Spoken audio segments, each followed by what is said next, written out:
안녕하세요. 세금 읽어준 여자 자담세무에게 송혜경 세무사입니다. 오늘은 중소벤처기업부가 1월 11일부터 소상공인 버팀목 자금을 지급을 하고 있는데요. 오늘은 여러분에게 제가 이 제도를 안내해 드리고자 합니다. 자, 준비되셨나요? 시작하겠습니다. 코로나19 정부 지자체 방역조치 강화에 따른 집합금지, 영업제한 업체에 대해서 임차료 등 고정비용 경감을 위해 각각 300만원, 200만원을 지급을 하고요. 2020년에 연매출액이 4억원 이하이면서 19년 대비 2020년 매출액이 감소한 일반 업종 소상공인인 경우에는 100만원을 지급을 하고 있습니다. 이러한 소상공인 버팀목 자금과 관련된 그 지원 대상 및 금액에 대해서 살펴보면요. 첫 번째, 집합금지, 영업제한 소상공인입니다.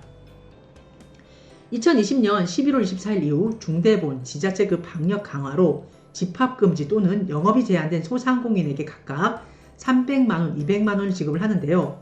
이는 영업피해 지원금 100만원에 집합금지 또는 영업 제한 업체에는 임차료 등 고정비용 부담 경감을 위해 각각 200만원, 100만원을 추가한 금액입니다. 수도권인 경우에는 사회적 거리두기 2.5단계, 그리고 비수도권인 경우에는 2단계 조치에 따라 집합금지, 영업 제한을 이행한 그 소상공인이 대상이고요. 또한 지자체가 추가로 시행한 방역 조치에 따라 집합금지라든가 영업이 제한된 경우에도 지원을 하고 있습니다. 2020년 12월 24일부터 시행한 연말연시 특별방역 시행으로 집합이 금지된 부대업체를 포함한 실외 겨울 스포츠 시설과 영업이 제한된 숙박시설도 지원 대상에 포함이 되겠습니다. 이러한 집합금지 영업 제한 조치를 위반한 업체인 경우에는 당해 지원에서 제외가 되고요. 만일 당해 지원금을 지원을 받았다 그러더라도 이후에 이러한 위반 사실이 확인될 경우에는 환수할 예정이라고 합니다. 다음으로 매출 감소 영세 소상공인입니다. 2020년 연매출이 4억원 이하이고 2020년의 매출액이 2019년 매출액보다 감소한 일반 업종 소상공인에게는 100만원을 지급을 합니다. 2020년에 개업한 그 개업자인 경우에는 9월부터 12월 매출액 4개월이죠. 이러한 매출액의 연간 환산 매출액이 4억원 이하이고 12월의 매출액이 9월부터 11월 3개월이죠. 월평균 매출액 미만인 경우 당해 지원금을 지원하고 있습니다.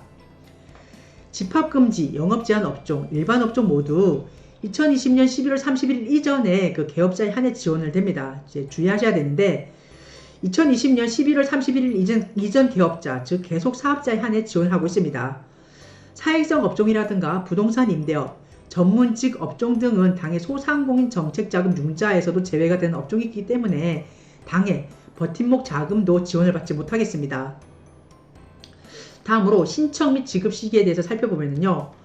버팀목 자금은 2021년 1월 11일부터 지급이 되고 있습니다. 행정정보로 파악된 집합금지, 영업제한 업종과 매출 감소로 기존에 세희망 자금을 지급받은 소상공인 등이 그 지원 대상인데 만일 매출 감소로 지원받은 일반 업종인 경우에는 국세청에 신고하는 2020년 매출액이 증가가 확인이 된다 그러면 당해 지원금은 환수가 되겠습니다. 1월 11일 문자를 받고 즉시 신청한 소상공인인 경우에는 지원금 빠르면 당해 당일인 11일 오후라든가 늦어도 다음 날인 11일 오전에는 지급이 된다라고 하고 있습니다. 국세청의 부가세 신고 이후에 그 세희망 자금 미수급자 중에 19년에 대비해서 2020년에 매출이 감소한 소상공인도 지원금을 신청을 할 수가 있는데요.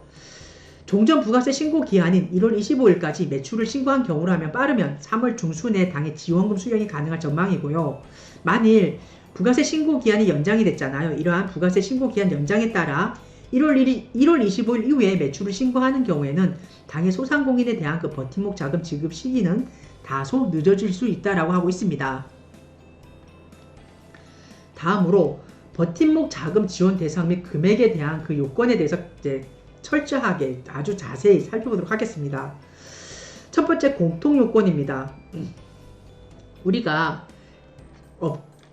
일반 소상공인과 두 가지로 나누었었잖아요. 앞에서 매출 감소한 영세 소상공인과 그리고 집합금지, 영업제한 소상공인으로 이렇게 구분했잖아요. 이러한 집합금지 업종과 영업제한 업종 그리고 일반 매출 감소 영세 소상공인 업종에 대한 공통사항입니다. 내용을 보시면은 매출액 그리고 상시 근로자 수가 두 가지 요건입니다. 매출액 그리고 상시 근로자 수가 소상공인에 해당이 돼야 됩니다. 매출액인 경우에는 2019년 또는 2020년 매출액이 이제 10억에서 소상공인 기준이죠. 120억 원 이하여야 됩니다. 업종에 따라서. 예를 들어서 음식이라든가 숙박업인 경우에는 이제 10억, 도소매 업체인 경우에는 도소매업인 경우에 50억, 그리고 제조 같은 경우에 120억입니다. 이러한 매출액 그 기준 요건을 충족을 해야 되고요. 상시 근로자 수는 2020년 기준으로 이제 5인에서 10인 미만이어야 되는데요. 음식과 숙박업인 경우에는 5인 미만, 도소매인 경우에는 5인 미만, 제조, 운수인 경우에는 10인 미만이어야 됩니다. 이러한 매출액 기준 요건과 상시 근로자 요건을 동시에 모두 AND 조건입니다. 둘 다 충족을 해야 되겠습니다. 개업일인 경우에는 앞서 살펴본 바와 같이 2020년 12월 31일 이전에 개업을 한 계속 사업자여야 됩니다. 영업 중에 신청 당시에 만일 휴업 폐업 상태가 되면 안 된다는 뜻입니다. 즉 계속 사업자여야 된다는 뜻이고요. 1인 1사업체, 즉 한 사람이 여러 사업체를 운영하는 경우에는 이때는 하나의 사업체에 대해서만 지급되겠습니다. 공동대표가 운영하는 경우에는 대표자 중에 그 1인에게만 지급을 합니다.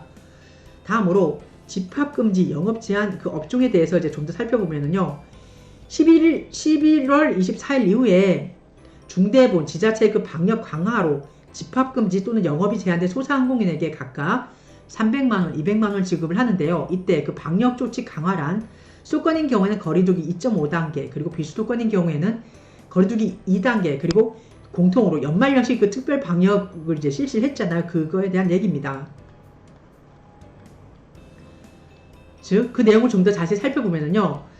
집합금지, 영업금지로 영업 제한으로 나누어서 사회적 거리 2단계인 경우에 그 업종인 경우에는 이제 집합금지인 경우에는 사회적 거리두기 2단계인 경우에는 유흥업소 5종입니다. 즉, 유흥주점, 단란주점, 감성주점, 그리고 헌팅 포차, 콜라텍, 홀덤펍이 이제 해당이 되고요. 사회적 거리두기 2단계 영업 제한인 경우에는 식당, 카페, 실내 체육시설, 노래 연습장, 실내 스탠딩 공연장, 그리고 직접 판매, 홍보관, 학원, 교습소가 영업 제한 업종이 되겠습니다. 사회적 거리두기 이제 2단계에서 2.5단계로 격상이 됨에 따라 그 집합금지 업종도 이제 좀 변화가 있었는데요. 기존에 유흥업소 5종에다가 유흥주점, 단란주점, 감성주점, 헌팅포차, 그리고 콜라텍, 노래 연습장, 실내 스탠딩 공연장, 직접 판매 홍보관, 실내 체육시설, 학원, 교습소, 그리고 어차피 요 사회적 거리두기 2단계에 있던 영업 제한 업종이 사회적 거리두기 2.5단계에선 집합금지 업종으로 추가가 됐네요. 이렇게 집합금지 업종이 이제 격상이 됐고요. 사회적 거리두기 2.5단계에서 영업 제한 업종인 경우에는 이제 거의 다 들어갔습니다. 식당, 카페, 미용업, PC방, 독서실, 스터디 카페, 그리고 직업훈련기관, 오락실, 멀티방, 놀이공원, 워터파크, 목욕장업, 영화관, 그리고 연면적 300제곱미터 이상인 종합소매업 등이 해당이 되겠습니다. 연말연시 특별 방역에 대해서 살펴보면 집합금지 업종인 경우에는 실외 겨울 스포츠시설, 스키장이라든가 빙상장, 눈썰매장 및 부대업체, 이 부대업체에는 시설 내 음식점이라든가 편의점, 그리고 스포츠용품점 등, 그리고 인근의 스키 대여점이 포함이 됩니다. 파티룸, 그리고 수도권인 경우에는 밀폐형 야외 스크린 골프장이 연말연시 특별 방역에 들어가겠습니다. 영업 제한인 경우에는 숙박시설이 더 들어갑니다. 이러한 집합금지, 영업제한 조치 위반 시에는 그 지원에서 제외가 됩니다. 만일 추후에 이러한 위반 사실이 발견된 경우에는 즉시 지원금을 환수하고 있습니다. 일반 업종에 대해서 좀 더 살펴보면요. 2020년 연매출 4억 원 이하이고 이런 4억 원 이하인 경우 이러한 매출 감소 소상공인에게는 100만 원 지급을 하는데요. 만일 이러한 일본 업종이 2019년 이전에 개업을 한 경우라면 2020년의 매출액이 2019년에 비해 감소해야 됩니다. 또한 2020년에 개업을 한 사업자라면 2020년 11월 31일 이전 개업을 해서 2020년 9월부터 12월 4개월이죠. 4개월의 그 매출액이 연환산 매출액이 4억 원 이하여야 되고 12월의 매출액이 이전 9월부터 11월 3개월간의 월평균 매출액보다 감소해야 됩니다. 이런 매출액과 관련돼서는 국세청이 보유한 9월부터 12월간에 걸친 신용카드라든가 현금 영수증, 전자세금 계산서를 기준으로 하고 있습니다. 만일 2020년 하반기 부가가치세 신고 후에 2020년의 그 매출액이 2019년 매출액보다 감소하지 않은 것으로 확인이 될 경우에 이때는 환수하겠다고 하고 있습니다. 소상공인 버팀목 그 자금 지원 금액에 대해서 아까도 살펴봤지만 조금 더 이렇게 세세하게 살펴보면은 보시면은 지원 금액, 이제 영업 피해 그리고 임차료 등 고정 비용 경감으로 해서 이렇게 나눴습니다. 그래가지고 영업 피해에 대해서는 집합 금지 업종이라든가 영업 제한 업종 그리고 일반 업종 모두 영업 피해는 다 100만 원을 균등하게 똑같습니다. 100만 원, 100만 원, 100만 원 이걸 이제 영업 피해를 지원을 하고 있고요. 집합 금지 업종이라든가 영업 제한 업종인 경우에는 이제 임차료 등 그 고정 비용 경감으로 해서 집합 금지 업종인 경우에는 이제 피해가 크다고 봐가지고 200만 원을 더 추가해서 이제 지원을 해주고 있고 영업 제한 업종인 경우에는 100만 원을 더 추가적으로 지원해주고 있습니다. 다음으로 지원 제외되는 그 사항에 대해서 우리가 좀 더 살펴보도록 하겠습니다. 이 사항은 이제 여러분도 좀 주의해서 보시기 바랍니다. 여러분이 이제 운영하는 그 업체가 이제 그 사업이 이제 그 사업체의 그 특성이 이러한 지원 제외에 이제 해당되지 않는다 그러면 이제 다행인데 많이 해당이 된다 그러면 주의를 하셔야 되니까요. 좀 살펴보도록 하겠습니다. 정책자금 지원 배제 업종 그리고 무등록 사업자 등은 이제 지원 대상에서 제외를 하고 있는데요. 내용을 좀 더 살펴보면은 사행성 업종, 변호사, 세무사, 회계사, 병원, 약국 등 전문 직종 그리고 금융보험 관련 업종 등 소상공인 정책자금 융자에서 그 제외된 업종은 제외가 되겠습니다. 하지만 유흥주점이라든가 콜라텍은 집합금지, 영업제한 업종으로 지원 대상에 포함이 되겠습니다. 다음으로 사업자 등록을 하지 않은 무등록 사업자도 지원이 제외가 되겠습니다. 2021년 1월부터 다른 재난지원금 사업에서 지원받은 경우에도 제외가 되는데요. 이때 다른 재난지원금 사업이라고 하면 특수 형태 근로종사자라든가 프리랜서인 경우에는 우리가 어떻습니까? 긴급 고용 안정 지원금을 지원받고 있잖아요. 그리고 방문, 돌봄 서비스 종사자인 경우에는 생계지원금, 그리고 법인 택시 기사인 경우에는 소득 안정 자금 등을 지원받고 있습니다. 이러한 그 다른 재난지원금 사업에서 지원받는 경우에는 이러한 정책 자금인 그 버팀목 자금과 관련돼서는 그 지원에서 제외가 되겠습니다. 다음으로 비영리 기업, 단체, 법인 및 법인격 없는 조합인 경우에도 제외가 되는데요.